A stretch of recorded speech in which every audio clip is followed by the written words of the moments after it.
Planet Mars के बारे में तो हम सभी जानते हैं और हम देखते हैं कि उस पर जिंदगी पॉसिबल है। उसमें हवा भी है, उसमें पानी भी है, यानी जिंदगी हर तरह से मुमकिन है। लेकिन ये प्लेनेट वक्त के साथ साथ मर रहा है। मार्स का एक सिटी होता है जिसका नाम होता है जोडांगा, और जोडांगा की मिलिट्री मार्स के लोगों को मारना चाहती है। वहीं पर एक दूसरा शहर भी होता है जिसका नाम होता है हीलियम। काफी अरसे से हीलियम बहादुरी से जोडांगा का मुकाबला करता आ रहा है। फिर एक दिन दोनों शहरों की मिलिट्री के बीच वार हो जाती है और तभी जोडांगा के किंग के पास 3 आदमी आते हैं जिनमें लीडर का नाम शांग था। शांग जो कि बहुत सारे पावर्स का मालिक था और वो उसे वेपन के तौर पर एक पावर देते हैं। ये पावर बहुत तेज होती है। शांग किंग को कहता है कि तुम इस प्लेनेट पर राज करोगे अगर तुमने ऐसा किया जैसा हम तुम्हें कहेंगे, और किंग उनकी इस बात पर एग्री हो जाता है। असल में शांग के पास ऐसी पावर्स थी कि वो किसी का भी रूप ले सकता था और वो किसी भी प्लेनेट पर जा भी सकता था। फिर हमें प्लेनेट अर्थ का सीन दिखाया जाता है। वहाँ हम एक आदमी को देखते हैं जिसका नाम होता है जॉन कार्टर। एक पोस्ट ऑफिस में जाता है और वो अपने नेफ्यू को एक लेटर लिखता है जिसमें वो लिखता है कि तुम जल्दी से यहाँ पर आ जाओ, मैं तुमसे मिलना चाहता हूँ। वही कोई जॉन कार्टर पर नजर रख रहा था। लेटर पोस्ट करने के बाद जॉन कार्टर वहाँ से चला जाता है। जब उसके नेफ्यू को ये लेटर मिलता है तो वो फौरन आ जाता है अपने अंकल से मिलने के लिए। वहाँ आकर उसे पता चलता है कि सडन उसके अंकल यानी जॉन कार्टर की डेथ हो गई है और वो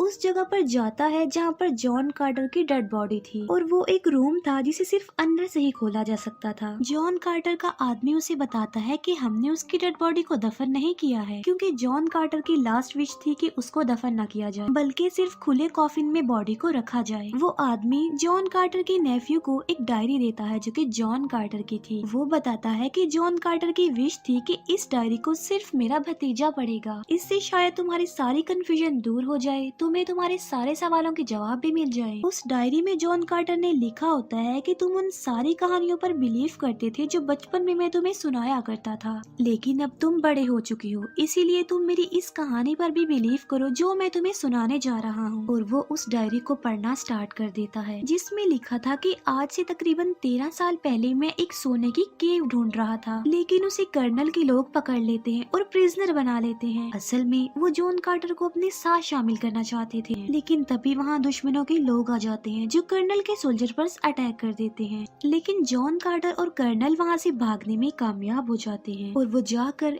एक केव में छुप जाते हैं, और ये होती है वो सोने की केव जिसकी जॉन कार्टर को तलाश थी। वो पूरी केव सोने से भरी हुई थी। तभी कहीं से वहाँ पर एक आदमी आ जाता है जो जॉन कार्टर पर अटैक कर देता है और उसे मारने की कोशिश भी करता है, लेकिन जॉन कार्टर उसे ही मार डालता है। वो आदमी शांग का साथी था। जॉन कार्टर जब उस आदमी को मार डालता है तो वो अपने गले से एक डिवाइस निकालकर एक्टिवेट करता है जिसमें ब्लू लाइट जलने लगती है और वो बिल्कुल स्लोली बोलता है बार सून, लेकिन जॉन कार्टर वो डिवाइस उससे ले लेता है और जॉन कार्टर भी कहता है बार सून। बस ऐसा कहते ही जॉन कार्टर वहाँ से गायब हो जाता है और एक काफी बड़े डेजर्ट में आ जाता है। जॉन कार्टर ये नहीं जानता था कि वो यहाँ पर कैसे आ गया और वो यहाँ आकर बड़े बड़े जंप लगा पा रहा था। असल में वो इस वक्त मार्स यानी बारसून में होता है क्योंकि उसने बारसून जो कहा था, और यहाँ पर ग्रेविटी कम होने की वजह से वो बड़ी बड़ी छलांगे लगा रहा था, लेकिन वो ये बात नहीं जानता था कि वो बारसून यानी मार्स पर है। उसे इतने बड़े जंप करते हुए उस प्लेनेट के कुछ लोग देख लेते हैं और वो लोग जॉन कार्टर के पास आ जाते हैं। इस कबीले के लोग काफी लंबे लंबे थे और इन्हें टार्कस कहा जाता है, और ये इंसानों जैसे तो बिल्कुल नहीं लग रहे थे। जॉन कार्टर कहता है कि मैं वर्जीनिया से हूँ और मेरा नाम जॉन कार्टर है, तो वो लोग जॉन कार्टर का नाम वर्जीनिया समझ लेते हैं और उनका लीडर जॉन कार्टर को नहीं मारता क्योंकि वो बड़े बड़े जंप जो लगा रहा था। ये लोग जॉन कार्टर को पकड़कर अपने कबीले में ले जाते हैं और जिस डिवाइस के जरिए जॉन कार्टर यहाँ पर आया था उनका लीडर वो डिवाइस भी उससे ले लेता है।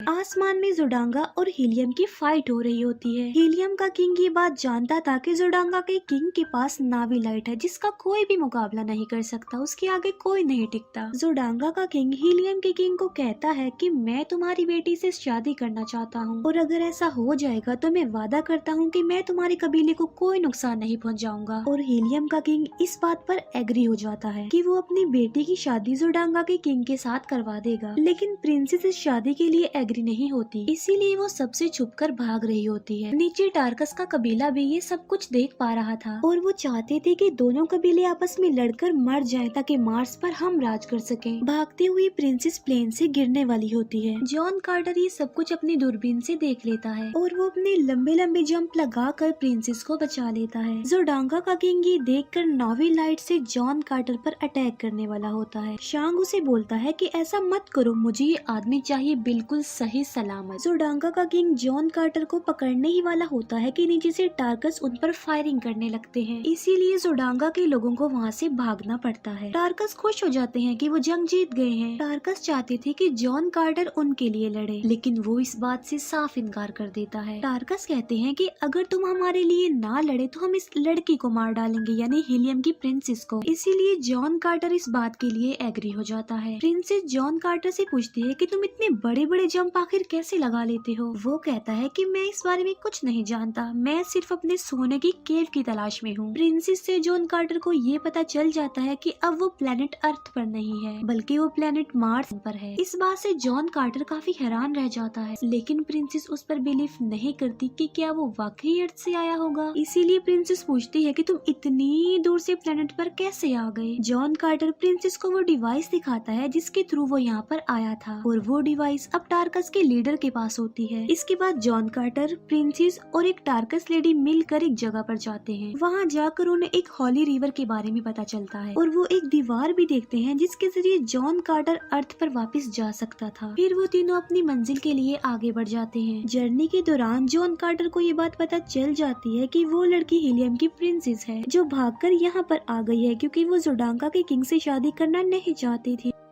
अपनी मंजिल तक पहुंच जाते हैं और वहाँ पर अजीबोगरीब चेंजिंग होने लगती है। वो जॉन कार्टर की उस डिवाइस को जमीन पर लगा देते हैं जिससे वहाँ पर और तब्दीलियां होने लगती हैं।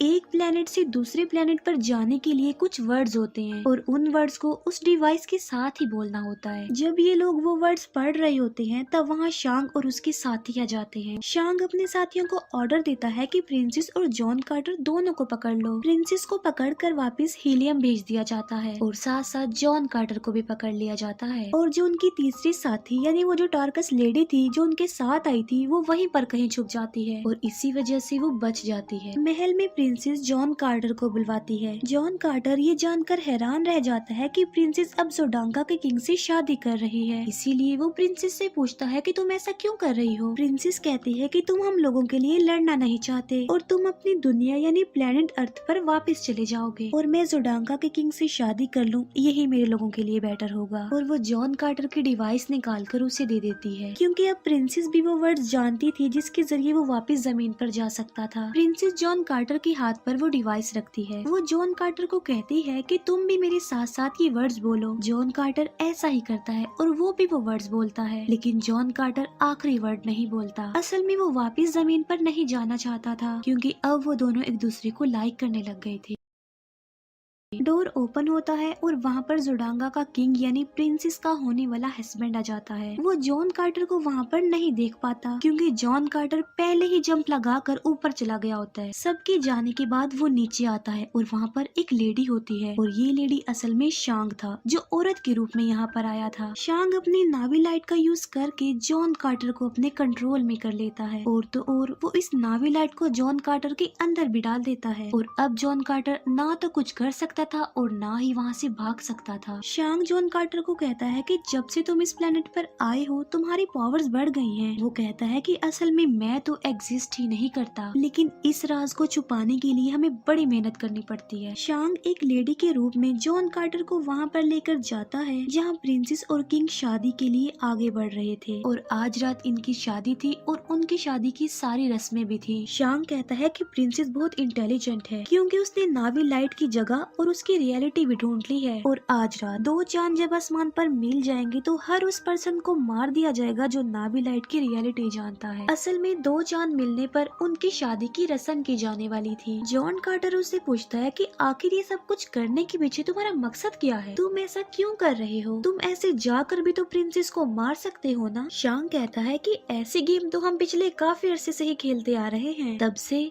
जब ये प्लेनेट आबाद भी नहीं हुआ था और ऐसा हम तब तक तक करते रहेंगे जब तक हम प्लेनेट अर्थ को भी डिस्ट्रॉय न कर दें। उसका मतलब ये था कि वो इस प्लेनेट को डिस्ट्रॉय करने के बाद प्लेनेट अर्थ को भी डिस्ट्रॉय कर देंगे और ये उनका मिशन है, एक के बाद दूसरे प्लेनेट को डिस्ट्रॉय करना। और ये नावी लाइट हम उसी को देते हैं जो बेवकूफ हो और अमीर भी हो, और जोरडांगा का राजा ऐसा ही है, अमीर भी है और बेवकूफ भी। शैंग कहता है कि हम खास मकसद के लिए बनाए गए हैं, लोगों से उनकी दुनिया को ही डिस्ट्रॉय करवाते हैं और इसी वजह से हमें ताकत भी मिलती। शांग जॉन कार्टर को कहीं और ट्रांसफर कर रहा होता है, तभी जॉन कार्टर का वफादार डॉग वहाँ पर आ जाता है और वो शांग के हाथ पर वहाँ पर काट लेता है जहाँ उसने वो नावी लाइट वाली डिवाइस लगाई हुई थी, जिसकी मदद से उसने जॉन कार्टर को अपने कंट्रोल में किया हुआ था। डिवाइस हटते ही अब जॉन उसके कंट्रोल से बाहर आ जाता है और जॉन कार्टर वहाँ से उन्हीं के एक एयरक्राफ्ट में बैठकर वहाँ से चला जाता है, लेकिन वो लोग जॉन कार्टर का पीछा करते हैं। जॉन कार्टर की तीसरी साथी यानी वो टार्कस फीमेल वो एक डेजर्ट में होती है और वो उस एयरक्राफ्ट पर गोली चलाती है जो जॉन कार्टर का पीछा कर रहा होता है। जॉन कार्टर का एयरक्राफ्ट भी वहाँ पर क्रैश हो जाता है। जॉन कार्टर कहता है कि मुझे प्रिंसेस को बचाने के लिए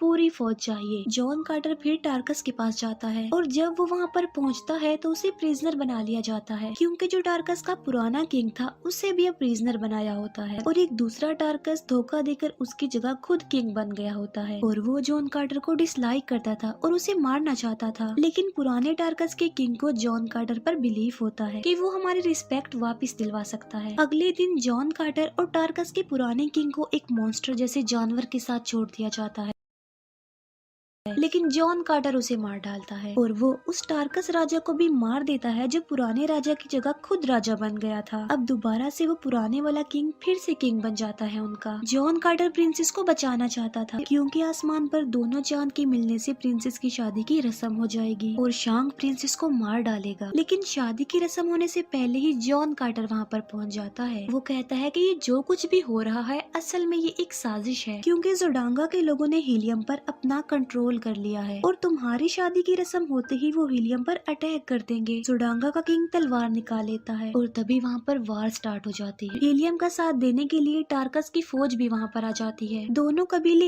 एक होकर जोरडांगा का नामो निशान मिटाने के लिए उनका मुकाबला करते हैं। जॉन कार्टर जोरडांगा के किंग को मार डालता है, लेकिन शांग प्रिंसेस के रूप में आकर प्रिंसेस पर तलवार रख देता है, मगर प्रिंसेस उसकी वो नावी लाइट वाली डिवाइस निकाल लेती है जो कि शांग के कंट्रोल में थी और वो उसे निकाल कर फेंक देती है, लेकिन शांग बड़ी चालाकी से फिर से वो डिवाइस ले लेता है। जॉन कार्टर उसे मारने ही वाला होता है कि तभी वो वहाँ से गायब हो जाता है। बाद में जॉन कार्टर और प्रिंसेस की शादी हो जाती है। उसी रात शांग वहाँ पर किसी और रूप में आता है और वो जॉन कार्टर के चेस्ट पर हाथ रख कर वो वर्ड्स बोलता है जिससे वो वापिस प्लेनेट अर्थ पर चला जाए और वो जॉन कार्टर को वापिस अर्थ पर भेज देता है। जब जॉन कार्टर की आँख खुलती है तो वो खुद को उसी सोने की केव में पाता है जिसे वो इतने अरसे से ढूंढ रहा था, मगर वो वापिस मार्स में जाना चाहता था क्योंकि उसकी वाइफ प्रिंसेस मार्स पर थी, मगर उसके पास अब वो डिवाइस नहीं थी जिसके थ्रू वो वापस जा सकता था। फिर जॉन कार्टर 10 साल तक वो डिवाइस ढूंढता रहता है और फाइनली उसे वो डिवाइस मिल भी जाती है। ये सारी कहानी जॉन कार्टर का नेफ्यू पढ़ रहा होता है। जॉन कार्टर ने लिखा होता है कि अब तुम जान चुके होगे कि मैंने क्यों कहा था कि मेरी डेड बॉडी को नहीं दफनाना, क्योंकि अगर मेरी बॉडी यहाँ पर डिस्ट्रॉय हो जाती तो मैं मार्स पर भी डिस्ट्रॉय हो जाता और जहाँ मेरी डेड बॉडी का कॉफिन है उसकी चाबी तुम खुद हो और अब मेरी डेड बॉडी की हिफाजत की रिस्पॉन्सिबिलिटी तुम्हारे ऊपर है। जॉन कार्टर का भतीजा देखता है कि उस रूम के डोर पर कुछ अल्फाबेट्स हैं और वो उन अल्फाबेट से अपना नाम लिखता है, मगर वो दरवाजा ओपन नहीं होता। फिर वो अपना निक नेम वहाँ पर लिखता है जिस नाम से जॉन कार्टर उसे बुलाया करता था और वो नाम लिखने से डोर ओपन हो जाता है, लेकिन पीछे से एक आदमी आकर उसे मारने की कोशिश करता है, लेकिन उस आदमी को कोई गोली मार देता है और वो मर जाता है। जॉन कार्टर का नेफ्यू देखता है कि जॉन कार्टर अभी जिंदा है और वो उस आदमी के पास जाता है जिसको उसने अभी अभी मारा होता है और वो उसके कोट से वही डिवाइस निकाल लेता है जिसके जरिए वो मार्स पर जा सकता था। और ये जो आदमी मरा था